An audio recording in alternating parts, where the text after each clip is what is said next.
नमस्कार, बहुत स्वागत है आपका। भारत अपडेट देख रहे हैं आप। मैं हूं आपके साथ भावना त्रिपाठी। बुलेटिन की शुरुआत करेंगे। गोरखपुर में मुख्यमंत्री योगी आदित्यनाथ का बयान सामने आया। कहा, आयुष्मान भारत दुनिया की सबसे बड़ी स्वास्थ्य योजना है। यूपी के 12 करोड़ लोगों को मुफ्त इलाज। मोदी सरकार की स्वास्थ्य योजनाओं का जिक्र किया। हर जरूरतमंद को फ्री में स्वास्थ्य की सुविधा मिल रही है। उन्होंने कहा कि स्वास्थ्य सेवाओं में यूपी अग्रणी राज्य बना है। मोदी सरकार की स्वास्थ्य योजनाओं का जिक्र सीएम योगी आदित्यनाथ की ओर से किया गया। कहा कि हर जरूरतमंद को फ्री में स्वास्थ्य की सुविधा मिल रही है। स्वास्थ्य सेवाओं में उत्तर प्रदेश अग्रणी राज्य बन रहा है। बता दें कि उत्तर प्रदेश के मुख्यमंत्री योगी आदित्यनाथ गोरखपुर पहुंचे, जहां मंच से उन्होंने मोदी सरकार की स्वास्थ्य योजनाओं को लेकर जिक्र किया। उन्होंने कहा कि यूपी के 12 करोड़ लोगों को मुफ्त में इलाज मिल रहा है। हर जरूरतमंद को फ्री में स्वास्थ्य की सुविधा मिल रही है। साथ ही ये भी कहा कि उत्तर प्रदेश स्वास्थ्य सेवाओं में अग्रणी बन रहा है। सीएम योगी आदित्यनाथ का बयान सामने आया। प्रधानमंत्री के नेतृत्व की जमकर तारीफ करते हुए सीएम योगी आदित्यनाथ नजर आए। उन्होंने कहा कि प्रधानमंत्री के नेतृत्व में उत्तर प्रदेश को फ्री में स्वास्थ्य सुविधाएं मिल रही हैं, यानी निःशुल्क सुविधाएं मिल रही हैं। आयुष्मान भारत दुनिया की सबसे बड़ी स्वास्थ्य योजना के तौर पर बनकर उभरा है और उत्तर प्रदेश में 12 करोड़ लोग मुफ्त इलाज का लाभ ले रहे हैं। मोदी सरकार की स्वास्थ्य योजनाओं का जिक्र करते हुए सीएम योगी आदित्यनाथ नजर आए। उन्होंने कहा कि स्वास्थ्य सुविधाओं में उत्तर प्रदेश अग्रणी राज्य बनकर उभर रहा है।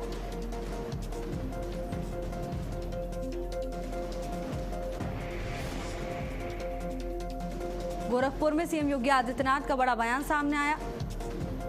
स्वास्थ्य सेवाओं का जिक्र करते हुए सीएम योगी नजर आए। उन्होंने कहा कि आयुष्मान भारत दुनिया की सबसे बड़ी स्वास्थ्य योजनाओं के तौर पर उभरा है और अगर उत्तर प्रदेश की बात करें तो यहां करोड़ों लोगों को लाभ मिल रहा है।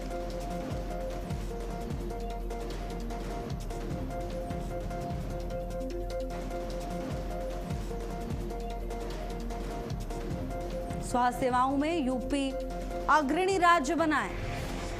तो स्वास्थ्य सेवाओं का जिक्र करते हुए सीएम योगी आदित्यनाथ नजर आए। उन्होंने कहा कि प्रधानमंत्री के नेतृत्व में स्वास्थ्य सुविधाएं मिल रही हैं, निःशुल्क सुविधाएं मिल रही हैं। आयुष्मान भारत दुनिया की सबसे बड़ी स्वास्थ्य योजना। उत्तर प्रदेश के 12 करोड़ लोगों को मुफ्त में इलाज मिला।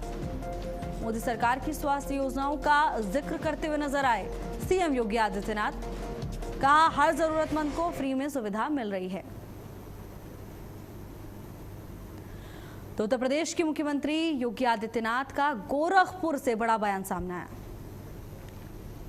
भारत आज के दिन पे प्रधानमंत्री मोदी जी के नेतृत्व में दुनिया की सबसे बड़ी स्वास्थ्य सेवा की स्कीम प्रधानमंत्री जन आरोग्य योजना में आयुष्मान भारत की संचालित कर रहा है। उत्तर प्रदेश सरकार ने जो क्षेत्र, जो तबके छूटे हुए थे, उन लोगों को इसके साथ कवर किया है। हम आज के दिन पे लगभग 12 करोड़ से ऊपर लोगों को फ्री में स्वास्थ्य की सुविधा उत्तर प्रदेश के अंदर कर दे रहे हैं। उत्तर प्रदेश का जो परसेप्शन बदला है आज के दिन पे, व्यापक परिवर्तन हुआ है, व्यापक परिवर्तन, क्योंकि बिना भेदभाव के हर व्यक्ति को सुरक्षा प्रदान हो रही है, हर व्यक्ति को सम्मान प्राप्त हो रहा है, शासन की सुविधाओं का लाभ प्राप्त हो रहा है और उन सभी सुविधाओं के साथ जोड़ते हुए आज सरकार ने हर जिले में मेडिकल कॉलेज खोले। विंध्याधाम पहुंचे डिप्टी सीएम ब्रजेश पाठक। मां विंध्यवासिनी के दरबार में पूजा अर्चना की, प्रदेशवासियों की खुशहाली की कामना की। विंध्य कॉरिडोर विकास को ऐतिहासिक बताया और साथ ही दान पात्र चोरी मामले में कार्रवाई का भरोसा दिया है। दोषियों पर सख्त कार्रवाई का आश्वासन भी दिया गया। प्रदेशवासियों की खुशहाली की कामना की है। विंध्य कॉरिडोर विकास को भी उन्होंने ऐतिहासिक बताया। विंध्याधाम पहुंचे डिप्टी सीएम ब्रजेश पाठक। तमाम तस्वीरें भी आपको दिखा रहे हैं। विधि विधान के साथ माता की पूजा अर्चना करते हुए डिप्टी सीएम ब्रजेश पाठक नजर आए और साथ ही देश और प्रदेशवासियों के सुख समृद्धि की कामना की, प्रदेशवासियों के खुशहाली की मांग की है। विंध्य कॉरिडोर विकास को डिप्टी सीएम ब्रजेश पाठक ने ऐतिहासिक बताया। साथ ही दान पात्र चोरी मामले को लेकर प्रतिक्रिया दी। उन्होंने कहा कि मामले को लेकर कड़ी कार्रवाई की जाएगी और जो भी इस पूरे मामले में दोषी पाया जाएगा उस पर कड़ा एक्शन लिया जाएगा। तो ये तमाम तस्वीरें देखिए जहां मां की पूजा अर्चना करते हुए डिप्टी सीएम ब्रजेश पाठक नजर आ रहे हैं। पुष्प अर्पित किए और नतमस्तक होकर माता का आशीर्वाद प्राप्त किया। मां विंध्यवासिनी के दरबार में नतमस्तक नजर आए उत्तर प्रदेश के डिप्टी सीएम ब्रजेश पाठक, और इस दौरान वहां पर लोगों ने भी उनका जोरदार स्वागत किया।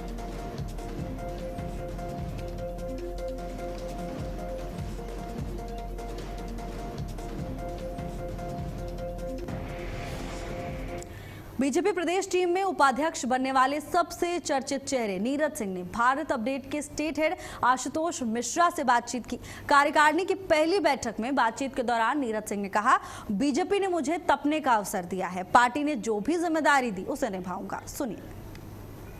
देखिए, सबसे ज्यादा उत्तर प्रदेश की जैसे ही कल सूची आई थी तो एक नाम सबसे ज्यादा चर्चा में था, वो थे नीरज सिंह। हालांकि नीरज सिंह अभी मीडिया से मुखातिब है और लगातार चर्चा कर रहे हैं। हम आपको तस्वीर दिखाएंगे कि तमाम जो नवनियुक्त पदाधिकारी हैं वो बैठे हुए हैं। खुद नीरज सिंह भी यहाँ मौजूद हैं। तमाम लोग, बहुत से लोग ऐसे हैं जो कार्यकर्ता से जिन्होंने पार्टी में शुरुआत की थी और आज प्रदेश की सर सबसे ज्यादा आपका चर्चा में नाम रहा, चूंकि 2000 से लेकर 2026 तक का सफर, आपकी कल तस्वीरें वायरल होती, बहुत संघर्ष किया है। आमतौर पर परिवार से जुड़े लोग होते हैं, लेकिन आपने भी अपनी व्यक्तिगत एक पहचान बनाई है, कैसे देखते हैं इसको? मैं तो यही कहूंगा कि पार्टी ने मुझे तपने का अवसर दिया है। कार्यकर्ता के रूप में मुझे इस पार्टी की सेवा करने का करीबन 2.5 दशक का अनुभव रहा है। कई प्रकल्प, कई अभियान एक कार्यकर्ता के रूप में हमने पूरे किए और मुझे इस बात का हर्ष है, इस बात का मुझे गौरव है कि मेरे प्रधानमंत्री ने भी जब विकसित भारत एम्बेसडर जैसे अभियान चले तो मुझे प्रशस्ति पत्र सौंपा। मुझे इससे बड़ा सर्टिफिकेट क्या चाहिए जब विश्व का सबसे लोकप्रिय नेता आपको प्रशस्ति पत्र दे रहा है। मैं तो आज साधुवाद दूंगा हमारे संगठन को, हमारे नेतृत्व को, जो उन्होंने अवसर दिया है। पूरी सेवा, समर्पण, ईमानदारी, जिम्मेदारी के साथ कार्यकर्ताओं के बीच आप देखे गए। 2024 में पार्टी को डेंट लगा था, 27 में किस तरह से देखते हैं? देखिए, 2024 में जो एक झूठा नैरेटिव फैलाने का काम किया था, हम उससे चेत गए हैं और 2027 का मैंडेट जो रहेगा 2017 के मैंडेट से भी बड़ा होगा। मैं आपको पूरी ईमानदारी से कह सकता हूं। तो पार्टी आज 22 से ज्यादा, इस बार 27, 2017 से ज्यादा सीटें जो थी वो 2027 में आपको देखने को मिली। बिल्कुल 2017 से ज्यादा 2027 में सीटें इस बार बीजेपी को मिलेंगी, ऐसा नीरज जी कहते हैं। और वहीं इलाहाबाद हाईकोर्ट से जुड़ी बड़ी खबर सामने आ रही है, जहां प्रधानों को प्रशासक बनाए जाने पर अब रोक रहेगी। हाईकोर्ट ने आदेश असंवैधानिक बताया। सरकार के आदेश को चुनौती दी गई थी। 13 जुलाई को अब पूरे मामले को लेकर अगली सुनवाई होनी है। तो 13 जुलाई को मामले की अगली सुनवाई होगी। इलाहाबाद हाई कोर्ट से जुड़ी ये बड़ी खबर सामने आ रही है। प्रधानों को प्रशासन बनाए जाने पर रोक का मामला, हाई कोर्ट ने इस आदेश को असंवैधानिक बताया था। सरकार के आदेश को चुनौती दी गई थी। अब इस पूरे मामले में अगली सुनवाई की तारीख तय की गई है। 13 जुलाई को मामले में अगली सुनवाई होनी है। सरकार के आदेश को चुनौती देने का काम किया गया था। हाई कोर्ट से जुड़ा ये बड़ा मामला सामने आ रहा है। इलाहाबाद हाई कोर्ट से जुड़ी बड़ी खबर, जहां 13 जुलाई को मामले में अगली सुनवाई होनी है। हाई कोर्ट ने इस आदेश को असंवैधानिक करार दिया था। प्रधानों को प्रशासक बनाए जाने पर रोक का ये पूरा मामला, हाई कोर्ट ने इसे असंवैधानिक बताया। उनका कहना है कि आदेश संविधान के हिसाब से नहीं है। सरकार के आदेश को चुनौती दी गई थी। अब इंतजार 13 जुलाई का किया जा रहा है, क्योंकि इस पूरे मामले में अब अगली सुनवाई 13 जुलाई को होनी है।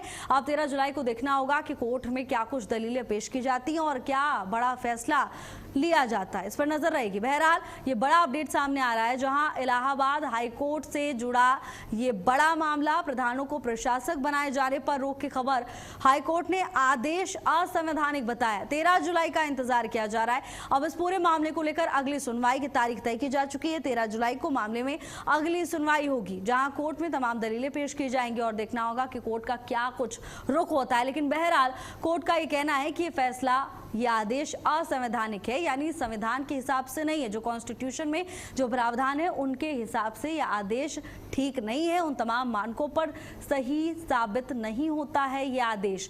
अब इंतजार अगली तारीख का हो रहा है, क्योंकि अगली सुनवाई की तारीख तय की जा चुकी है कोर्ट की तरफ से। 13 जुलाई को मामले में अगली सुनवाई होगी और देखना होगा कि क्या कुछ दलीलें कोर्ट में पेश की जाती हैं, क्या रुख रहने वाला है हाई कोर्ट का, इसका भी इंतजार। लेकिन बहरहाल अब तक जो अपडेट सामने आ रहा है उसके मुताबिक हाई कोर्ट ने साफ कहा है कि आदेश असंवैधानिक है। विनय मिश्रा हमारे साथ जुड़ चुके हैं तमाम जानकारी लेकर। विनय, अब अगली सुनवाई मामले में 13 जुलाई को होनी है, लेकिन ये साफ तौर पर कह दिया गया है कि आदेश असंवैधानिक है। क्या कुछ जानकारी पूरे मामले पर? देखिए, बता दें कि इलाहाबाद हाई कोर्ट ने राज्य सरकार को उस आदेश पर रोक लगा दी है जिसके तहत कार्यकाल समाप्त होने के बाद ग्राम प्रधानों को अगले 6 महीने तक प्रशासक के रूप में कार्य करने की अनुमति दी गई थी। कोर्ट ने कहा है कि इस व्यवस्था की संवैधानिक वैधता पर गंभीर प्रश्न है। प्रदेश में ग्राम प्रधानों का कार्यकाल 26 मई 2026 को समाप्त हो गया था। पंचायत चुनाव में देरी के चलते सरकार ने प्रधानों को प्रशासक के रूप में काम करने का आदेश दिया था। इसी आदेश को हाईकोर्ट में चुनौती दी गई थी। इस मामले में हाईकोर्ट पहले ही राज्य सरकार से पंचायत चुनाव की संभावित तारीख बताने और ओबीसी आयोग की रिपोर्ट प्रस्तुत करने को कह चुका है। अब कोर्ट ने सरकार के आदेश पर रोक लगाते हुए मामले की अगली सुनवाई 13 जुलाई को निर्धारित की है। जी बिल्कुल विनय, क्या कुछ दलीलें इस दौरान पेश की गई कोर्ट में? जी बिल्कुल, कोर्ट ने इसको असंवैधानिक बताते हुए जो है अगली तारीख जो है 13 जुलाई को निर्धारित की है। और हाईकोर्ट के इस फैसले के बाद प्रदेश के ग्राम प्रधान पंचायतों के प्रशासनिक संचालन को लेकर नई स्थिति उत्पन्न हो गई है और अब सभी की निगाहें अगली सुनवाई पर टिकी हुई हैं। जी बिल्कुल विनय, देखना होगा आगे इस पूरे मामले में क्या कुछ होता है। धन्यवाद आपका तमाम जानकारी के लिए। वहीं कानपुर पुलिस कमिश्नरेट ने आग से बचाव और साथ ही अग्नि सुरक्षा को लेकर 3 दिवसीय जागरूकता और प्रशिक्षण शिविर की शुरुआत की है। पहले दिन पुलिस सभागार में शहर के विभिन्न कोचिंग संस्थानों के संचालकों को प्रशिक्षण दिया गया, ट्रेनिंग दी गई। अग्निशमन विशेषज्ञों ने फायर एक्सटिंग्विशर के सही उपयोग, भवनों में सुरक्षा मानकों, आपातकालीन निकासी और साथ ही विद्यार्थियों की सुरक्षा से जुड़े महत्वपूर्ण उपायों की जानकारी दी है। ज्वाइंट पुलिस कमिश्नर संकल्प शर्मा ने बताया कि इस अभियान का उद्देश्य लोगों से अग्नि सुरक्षा के प्रति जागरूकता बढ़ाना और किसी भी आपात स्थिति में त्वरित एवं प्रभावी कार्रवाई सुनिश्चित करना है। तो देखिए, प्रशासन पूरी तरह से सजग नजर आ रहा है। इस दौरान फायर एक्सटिंग्विशर कैसे इस्तेमाल करना है उसकी सही जानकारी दी गई और तमाम संसाधन जिनका इस्तेमाल करके आपात की स्थिति में बचाव हो सकता है उसको लेकर जानकारी दी गई है, ट्रेनिंग दी गई है। आग अगर लग जाती है तो ऐसी स्थिति में कैसे लोगों को बचना है, दूसरों को कैसे सुरक्षित रखना है और खुद को कैसे सुरक्षित रखना है, इसको लेकर प्रशिक्षण अभियान शुरू किया जा चुका है। कोचिंग संचालकों को फायर सेफ्टी का प्रशिक्षण दिया गया। तो देखिए, ना केवल नियमों को लेकर यहाँ पर प्रशासन की ओर से चेकिंग की जा रही है, बल्कि साथ ही ये भी सुनिश्चित किया जा रहा है प्रशासन की ओर से कि सुरक्षा मानक जो इंतजाम किए गए हैं उनका पालन तो हो ही, लेकिन साथ में ही अगर कोई आपात स्थिति उत्पन्न हो जाती है तो उससे निपटने के लिए हर कोई तैयार रहे।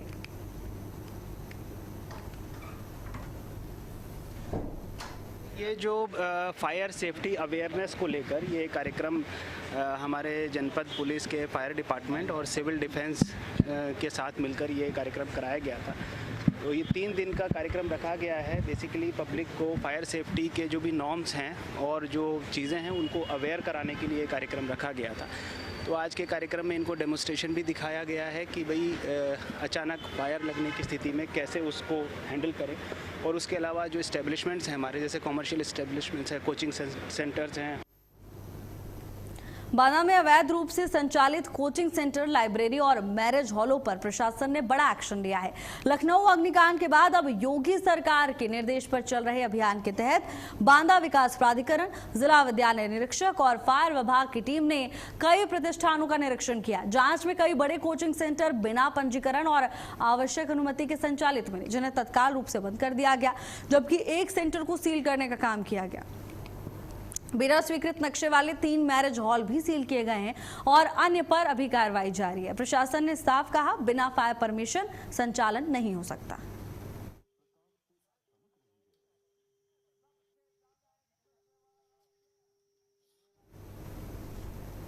अवैध प्रतिष्ठानों पर प्रशासन का बुलडोजर अभियान चला है। बांदा में अवैध कोचिंग सेंटर्स पर प्रशासन की बड़ी कार्रवाई देखने को मिली। सर, आपके द्वारा आज कार्रवाई की जा रही है, क्या है पूरा मामला? ये बांदा विकास प्राधिकरण से कोर्ट से ऑर्डर हुआ है मेरे हाल पे।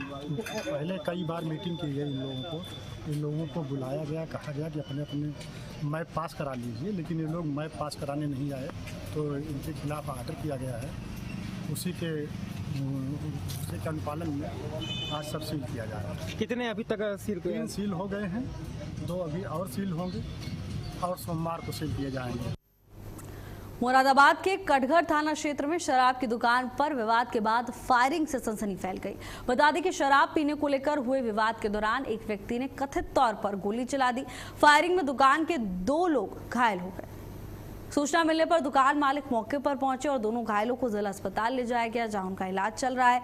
मामले की जानकारी मिलते ही पुलिस मौके पर पहुंची और मामले की जांच पड़ताल शुरू की जा चुकी है। पुलिस आसपास की सीसीटीवी फुटेज खंगाल रही है। आरोपी की तलाश में प्रशासन जुटा हुआ है। उत्तर प्रदेश के मुरादाबाद का यह पूरा मामला बताया जा रहा है, जहां शराब पीने के विवाद में फायरिंग हो गई और इस दौरान दुकान के 2 लोग गंभीर रूप से घायल हो गए, जिन्हें इलाज के लिए अस्पताल ले जाया गया। अस्पताल में उनका इलाज चल रहा है और मामले की जानकारी प्रशासन तक पहुंच चुकी है। प्रशासन के संज्ञान में है पूरा मामला और मामले को लेकर हर एक एंगल से प्रशासन जांच पड़ताल में जुटा हुआ है। लेकिन इस घटना के बाद पूरे क्षेत्र में हड़कंप मच गया, अफरा तफरी मच गई। फायरिंग की घटना से क्षेत्र में दहशत का माहौल है। बताया जा रहा है कि शराब पीने को लेकर ये विवाद हुआ और इसी गहमा-गहमी में फायरिंग की घटना देखने को मिली है। फायरिंग की वारदात को अंजाम दिया गया। ये पूरी घटना सीसीटीवी कैमरों में रिकॉर्ड हो गई है और सीसीटीवी फुटेज से अब आरोपी की पहचान करने की कोशिश प्रशासन की ओर से की जा रही है। बताया यह जा रहा है कि फायरिंग में 2 सेल्समैन गंभीर रूप से घायल हुए हैं। शराब पीने के विवाद में ये गोली चली। आरोपी की तलाश में है अब मुरादाबाद पुलिस और सीसीटीवी फुटेज से आरोपी की पहचान करने में प्रशासन जुटा हुआ है। यानी ये जो फुटेज है वो पुलिस के लिए मददगार साबित होगी। महत्वपूर्ण सबूत के तौर पर अब बिंदुवार तरीके से पूरे मामले की जांच पड़ताल प्रशासन की ओर से की जा रही है। फायरिंग में 2 सेल्समैन गंभीर रूप से घायल हुए हैं। मुरादाबाद पुलिस आरोपी की तलाश में जुटी हुई है। मुरादाबाद में शराब की दुकान पर गोलियां चलने से क्षेत्र में हड़कंप मच गया। दहशत का माहौल, तनावपूर्ण स्थिति उत्पन्न हो गई। फायरिंग में 2 सेल्समैन के गंभीर रूप से घायल होने की खबर सामने आई है। तो मुरादाबाद पुलिस आरोपी की तलाश में जुटी हुई है। सीसीटीवी फुटेज से आरोपी की पहचान का प्रयास किया जा रहा है। उत्तर प्रदेश के मुरादाबाद का यह पूरा मामला, जहां फायरिंग की वजह से क्षेत्र में तनाव की स्थिति उत्पन्न हो गई।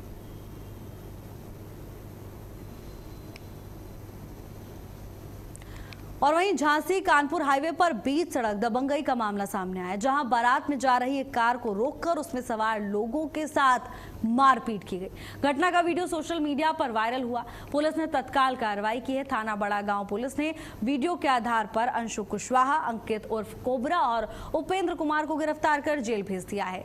अब पुलिस का कहना है कि सार्वजनिक स्थानों पर गुंडागर्दी और कानून व्यवस्था बिगाड़ने वालों के खिलाफ सख्त कार्रवाई लगातार जारी है। तो देखिए, उत्तर प्रदेश के झांसी का पूरा मामला बताया जा रहा है, जहां बीच हाईवे पर दबंगई का मामला सामने आया। बारात के लिए जा रही कार को बीच रास्ते में रोका गया और कार में सवार लोगों के साथ मारपीट की गई।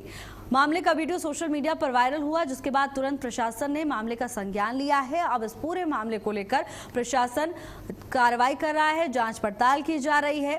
व्यवस्था बिगाड़ने वालों के खिलाफ सख्त संदेश दिया है प्रशासन ने कि अगर कानून तोड़ा, गुंडागर्दी दिखाई तो पुलिस तुरंत शिकंजा कसेगी और बड़ी कार्रवाई की जाएगी। वीडियो के आधार पर कई लोगों को गिरफ्तार किया गया, जिनके नाम सामने अंशु कुशवाहा, अंकित उर्फ कोबरा और उपेंद्र कुमार के तौर पर सामने आ रहे हैं। पुलिस ने साफ तौर पर कहा कि पब्लिक प्लेसेस पर गुंडागर्दी और कानून व्यवस्था बिगाड़ने वालों के खिलाफ ऐसा एक्शन होगा जो मिसाल बनेगी। तो कोई भी नियम का उल्लंघन करने से पहले 100 दफा सोचे, अन्यथा कड़ी वैधानिक कानूनी कार्रवाई देखने को मिलेगी। बारात के लिए जा रही कार को रोककर मारपीट की गई।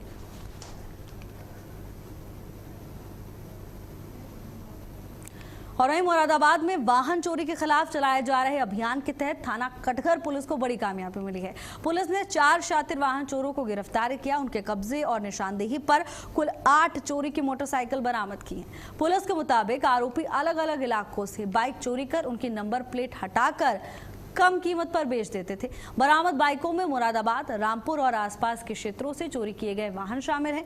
पुलिस ने आरोपियों के खिलाफ मुकदमा दर्ज कर लिया है, उन्हें न्यायालय में पेश कर दिया है और अब इस गिरोह से जुड़े अन्य लोगों साथ ही चोरी के वाहनों की खरीद फरोख्त के नेटवर्क की भी जांच पड़ताल की जा रही है। तो पुलिस का बड़ा एक्शन देखने को मिला है। वाहन चोरों पर प्रशासन का बड़ा शिकंजा, साथ ही गिरफ्तार किए गए आरोपियों से प्रशासन लगातार पूछताछ कर रहा है और बताया जा रहा है कि पूछताछ के जरिए पूरे गिरोह तक पहुंचने की कोशिश में है प्रशासन। पूरे नेटवर्क तक पहुंचने की कोशिश की जा रही है।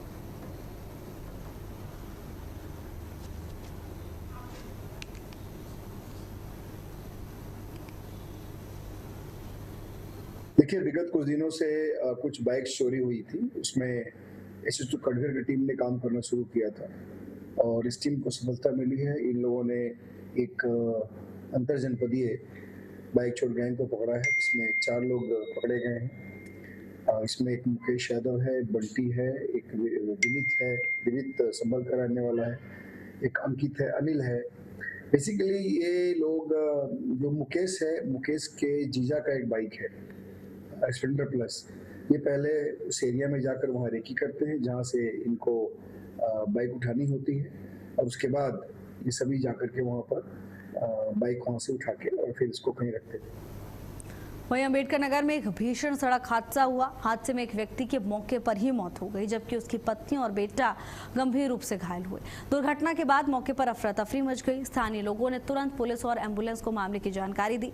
घायलों को प्राथमिक उपचार के बाद बेहतर इलाज के लिए अस्पताल रेफर कर दिया गया है।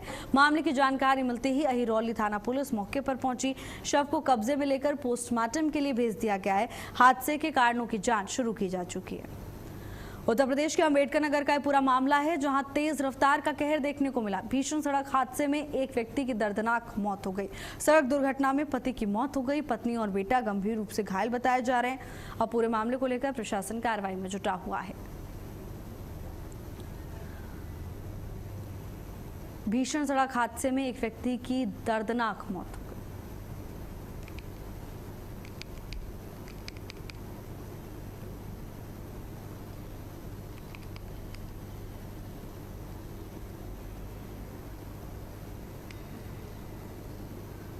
फिलहाल के लिए मेरे साथ बस इतना ही। देश और दुनिया की तमाम बड़ी खबरों के लिए आप देखते रहिए भारत अपडेट। नमस्कार।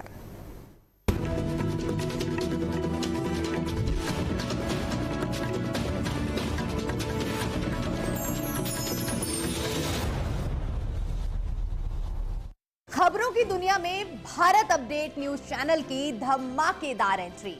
आपका अपना चैनल भारत अपडेट अब आप देख सकते हैं टाटा प्ले के चैनल नंबर 574 और जियो टीवी के चैनल नंबर 2070 पर 24 घंटे 7 दिन।